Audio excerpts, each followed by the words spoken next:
हम सबके सामने जो एक विराट लक्ष्य रखा है, वह विराट लक्ष्य केवल स्वयं के विकास के लिए नहीं, स्वयं के आत्मिक उन्नति के लिए नहीं, बल्कि समाज और राष्ट्र के प्रति हमारी सेवाएं क्या है, समाज और राष्ट्र के प्रति हमारे कर्तव्य क्या हैं, इन सब को भी हम समय समय पर मूल्यांकन कर सकें और इसके लिए एक आदर्श प्रत्येक छात्र छात्रा के सामने हमारे संस्थापकों ने महाराणा प्रताप के रूप में रखा। स्वदेश, स्वधर्म और राष्ट्रीय स्वाभिमान क्या होता है। जब भी हम किसी संकट में होते हैं, कोई राष्ट्रीय चुनौती हम सबके सामने होती है, तो हमारे सामने इन महापुरुषों के चित्र और उनके शौर्य और पराक्रम हम सबको एक नई ऊर्जा देता है। महाराणा प्रताप हो, छत्रपति शिवाजी महाराज हो, गुरु गोविंद सिंह जी महाराज हो,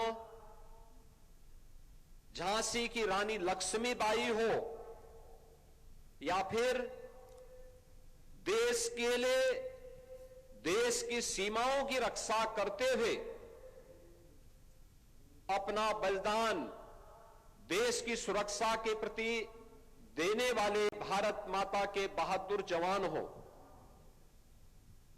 यह सब पूरे देश के लिए एक नई प्रेरणा होती है।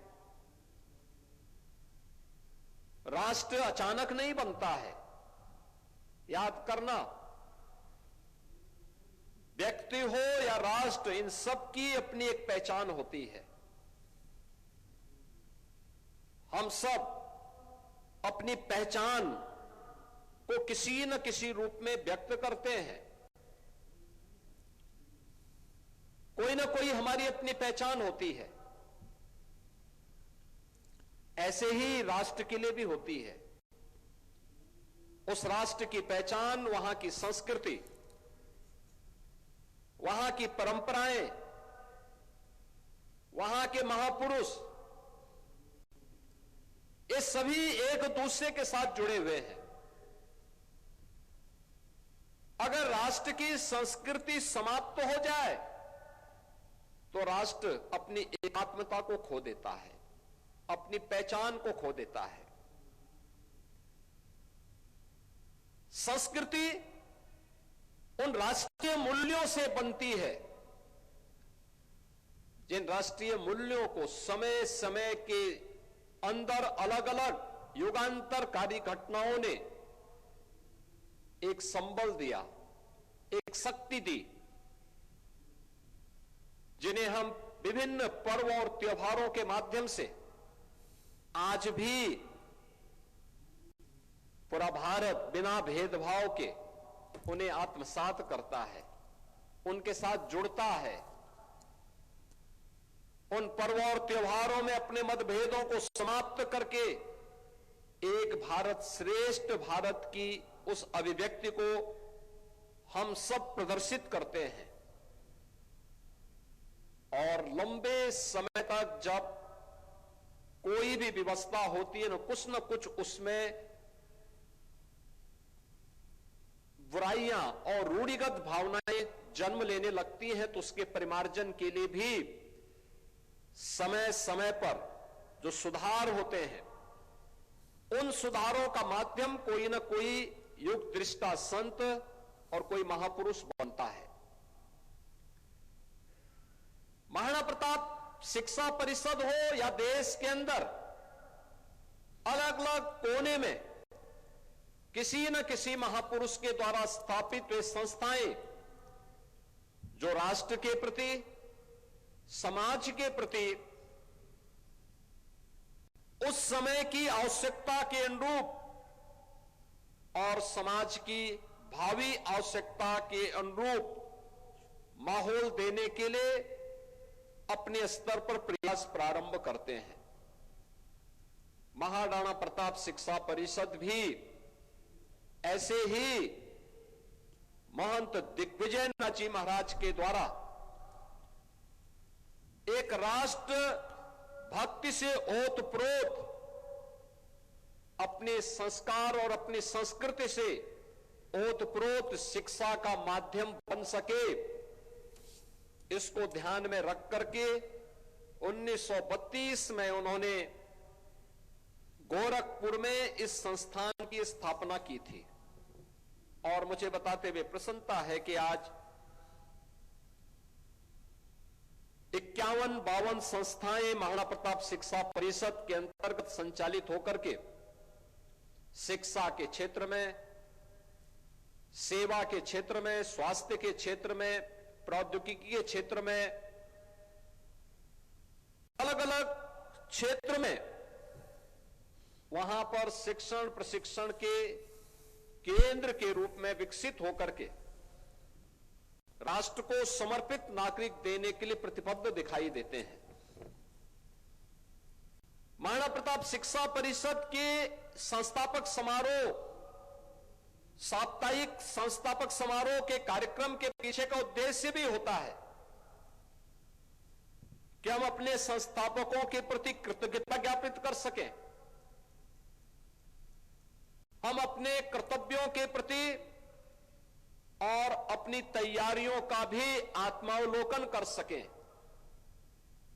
आने वाली चुनौतियों का सामना करने के लिए हमें कैसे अपने आप को तैयार करना है और भावी भारत के निर्माण में हमारा क्या उत्तरदायित्व है, उन उत्तरदायित्वों को भी हम बखूबी समझ सकें। और मुझे बताते हुए प्रसन्नता है कि ज्यादातर संस्थाएं अपनी उन जिम्मेदारियों का निर्वहन करते हुए अपने संस्थापकों के प्रति अपने उत्तरदायित्वों का निर्वहन करते हुए निरंतर प्रतिवर्ष कुछ न कुछ नयापन करने का प्रयास कर रहे हैं। नएपन की ही उसी श्रृंखला का हिस्सा है। आज जब हम यहां पर, आपने देखा होगा, समारोह के मुख्य अतिथि और मंचस्थ अन्य अतिथियों के द्वारा 2 विशिष्ट पत्रिकाओं का विमोचन का कार्यक्रम यहां पे संपन्न हुआ। महंत दिग्विजयनाथ पीजी कॉलेज के द्वारा अपनी शोध पत्रिका दिग्विजयम का विमोचन का कार्यक्रम इस मंच पे संपन्न हुआ है। और महाराणा प्रताप पीजी कॉलेज के द्वारा मिशन मजरिया एक मॉडल स्टडी है, गांव के प्रति हमारी जिम्मेदारी क्या है। ये अक्सर हम देखते हैं, एक विडंबना सी है। एक ओर शिक्षित बेरोजगारों की फौज खड़ी होती है और दूसरी तरफ निरक्षरता की एक लंबी खाई हमें दिखाई देती है। इन दोनों के बीच में योजक की भूमिका में कोई आ सकता है, और उस योजक की भूमिका में महाराणा प्रताप पीजी कॉलेज दिखाई दिया है, जिसने उस कॉलेज से जिन छात्रों के द्वारा शिक्षा संकाय से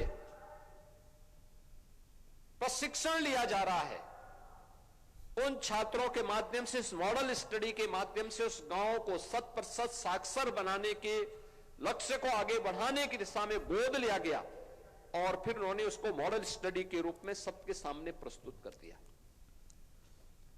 ये मॉडल स्टडी का माध्यम हमारे शिक्षा